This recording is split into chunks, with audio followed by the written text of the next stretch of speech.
Hello guys, जय Jagannath. Welcome back to new blog. तो देखो तो मामा ये मोर सन्दा पूरा बाहर की रेडी मोर टे देह खराब तो से ब्लॉग टे डिस्कंटिन्यू होची। तो मामार और नानी घर भावुଛନ୍ତି फटो उठी भिडियो उठी होची। तो से सन्दा बाहर थी से मार्केट जाऊ तो ऑटो बुक कर देती तो ऑटो छाड़ देती कि आम बाबूना मोर बैक रे बाहर सन्दा तो जानते एजी स्क्वायर ट्राफिक जो जाम। तो आसिक आम पहुंच जाइए तारिणी वस्त्रालय। तारिणी आसी पहुंच पहुंच आम चुईनार देखो ड्रेस किଣା किणी स्टार्ट है सी कौ ड्रेसटा नब सी निजे कन्फ्यूजन। तो चुईनार ड्रेस किଣା किणी सरीगला।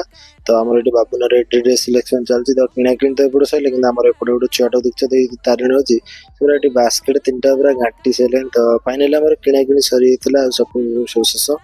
तो ये आम पलि आसलु लसी पियो कि कौ दुकान लसी को जापार। तो फाइनाली गोटे लसी दुकान सिलेक्शन करके सब लसी पीछू केवल आम चुईना को छाड़ी कहीं से माउंटेन ड्यू पीव कहला। तो पिया पी सब छाड़देली मामा ऑटो बुक कर ऑटो को जाऊँ। तो मामा ऑटो छाड़ी बाबूना मोर फोन थे घर जमी आसा कथा पलि आसलु। तो आज रोचे जय जगन्नाथ। देखा गोटे ब्लॉग रे।